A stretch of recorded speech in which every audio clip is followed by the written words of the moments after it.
Perkembangbiakan generatif pada tumbuhan. Perkembangbiakan generatif pada tumbuhan berbiji terjadi melalui fertilisasi atau pembuahan sel sperma dan sel telur. Sel telur ini akan dibuahi oleh sel sperma dan membutuhkan alat reproduksi. Nah, alat reproduksi pada tumbuhan berbiji, apakah itu tumbuhan berbiji tertutup atau terbuka, itu adalah bunga. Bunga pada tumbuhan berbiji tertutup akan berkembang menjadi buah yang di dalamnya terdapat biji.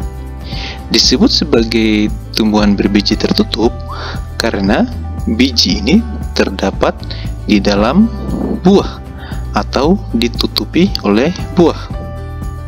Nah, biji ini jika kita tanam akan berkembang menjadi individu baru. Nah, karena alat perkembangbiakannya itu adalah bunga, yang pertama kita akan bahas itu adalah bagian-bagian dari bunga.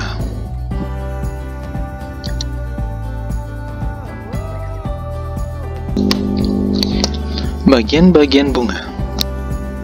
Bagian-bagian bunga yang akan kita bahas itu adalah bunga yang lengkap. Artinya, di dalam bunga tersebut terdapat alat kelamin jantan dan alat kelamin betina. Nah, yang pertama akan kita bahas itu adalah alat kelamin jantan. Nah, alat kelamin jantan pada bunga itu disebut sebagai benang sari. Untuk bagian-bagiannya, nah, bagian atas itu disebut sebagai kepala sari. Kemudian bagian tengah ini, tangkai, disebut sebagai tangkai sari. Gabungan dari keduanya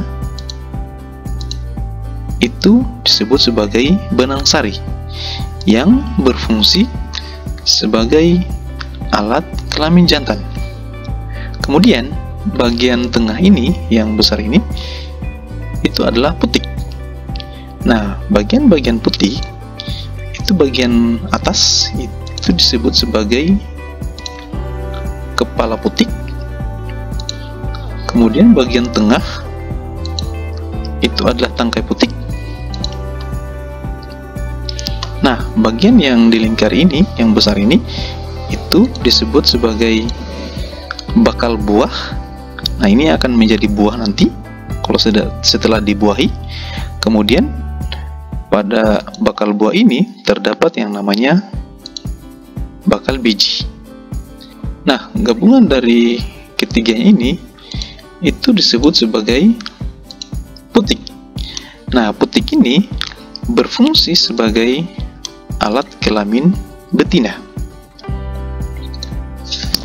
Selain bagian alat kelamin jantan dan alat kelamin betina pada bunga, itu terdapat bagian-bagian lain yang mendukung proses pembuahan. Bagian apa saja itu? Nah, yang pertama, mahkota bunga. Mahkota bunga itu merupakan bagian yang paling besar dari bunga, yang warnanya mencolok, cerah, yang berfungsi sebagai pemikat serangga. Nah, mahkota bunga ini merupakan perhiasan serangga untuk menarik perhatian dari serangga. Tujuannya apa? Yaitu untuk membantu proses penyerbukan.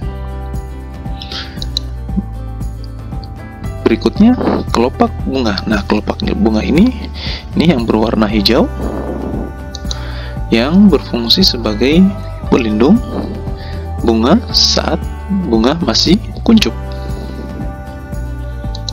Berikutnya, dasar bunga. Nah, ini persis terletak pada bagian bawah bunga yang berfungsi sebagai tempat menempelnya bunga. Dan yang terakhir, tangkai bunga. Itu berfungsi sebagai penopang bunga. Nah, apabila kita amati lebih dekat, pada kepala sari itu terdapat serbuk. Nah, kalau jika kita perbesar, nah bentuknya seperti ini. Ini dinamakan sebagai serbuk sari. Nah, serbuk sari ini di dalamnya terdapat sel kelamin jantan atau sel sperma. Nah, sebelum terjadi proses pembuahan, itu diawali dengan menempelnya serbuk sari ini di atas kepala putik. Itu disebut sebagai penyerbukan. Jadi, penyerbukan itu adalah proses menempelnya serbuk sari di atas kepala putik. Jenis-jenis penyerbukan. Berdasarkan asal serbuk sari, penyerbukan dibagi atas 4. Yang pertama itu penyerbukan sendiri, penyerbukan tetangga, penyerbukan silang, dan penyerbukan bastar. Apa itu penyerbukan sendiri? Penyerbukan sendiri terjadi jika serbuk sari dan kepala putik ini berasal dari bunga yang sama. Artinya, kepala putik dan serbuk sari atau benang sarinya ini itu berasal dari satu bunga. Nah, itu dinamakan penyerbukan sendiri. Berikutnya, penyerbukan tetangga.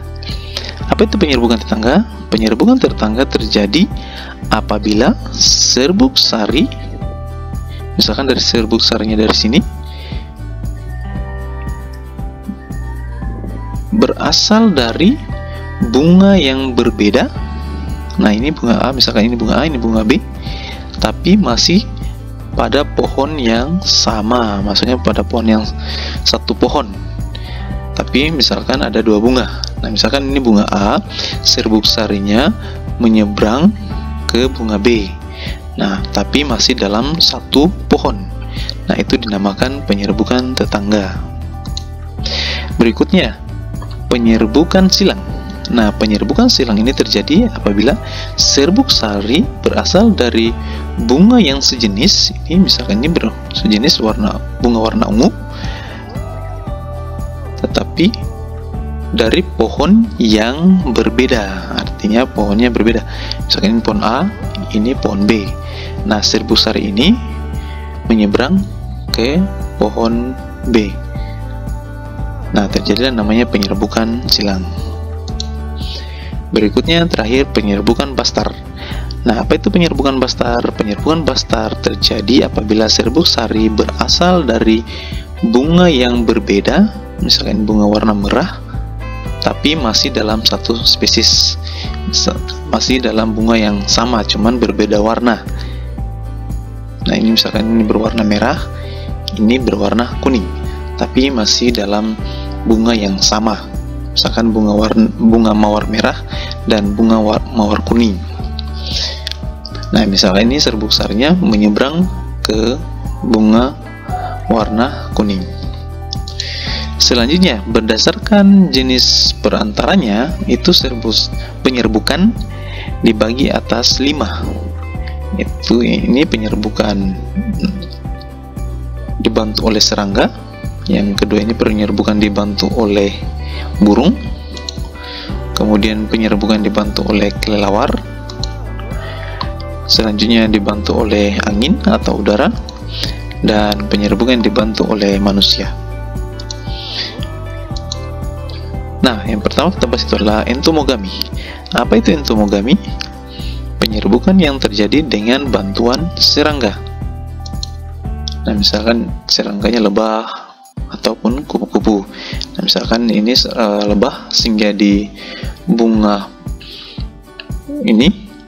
Nah, kemudian serbuk sarinya menempel di kepala dari lebahnya atau badannya. Kemudian lebahnya ini menyeberang lagi ke bunga lain. Ya, masih tetap bunga yang sama ini. maka serbuk sarnya itu akan menempel lagi ke bunga lain, kemudian menempel ke putiknya dan terjadilah penyerbukan. Berikutnya, ciri-ciri dari bunga tersebut yaitu bunganya memiliki warna yang cerah dan menarik sehingga lebahnya mau singgah ke bunga tersebut, kemudian memiliki nektar atau madu. Nah, ini lebah ini sebenarnya tujuannya hinggap ke bunga itu untuk menghisap madu. Kemudian selanjutnya memiliki serbuk sari yang lengket. Berikutnya, ornitogami. Apa itu ornitogami? Penyerbukan yang terjadi dengan bantuan burung. Seperti ini. Ciri-ciri dari bunganya: ukuran bunga yang besar, memiliki nektar yang banyak, memiliki madu yang banyak, mahkota berbentuk trompet, dan tidak berbau. Berikutnya, chiropterogami. Apa itu chiropterogami? Yaitu penyerbukan yang terjadi dengan bantuan kelelawar. Ciri-ciri dari bunganya: memiliki bau, menghasilkan nektar atau madu, mekar pada malam hari.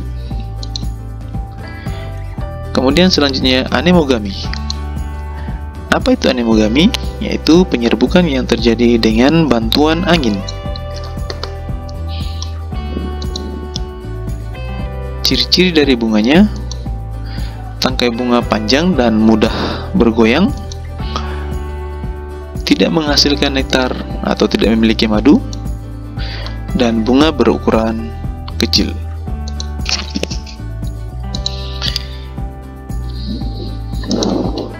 Yang terakhir, antropogami. Apa itu antropogami? Yaitu penyerbukan yang terjadi dengan bantuan manusia. Adapun ciri-ciri dari bunganya: bunga berumah dua. Dalam satu bunga hanya terdapat alat kelamin jantan, atau dalam satu bunga tersebut hanya terdapat alat kelamin betina, sehingga membutuhkan bantuan manusia untuk terjadi proses penyerbukan. Kemudian, serbuk sari sulit bertemu dengan kepala putik. Dan yang terakhir, bunga berukuran kecil.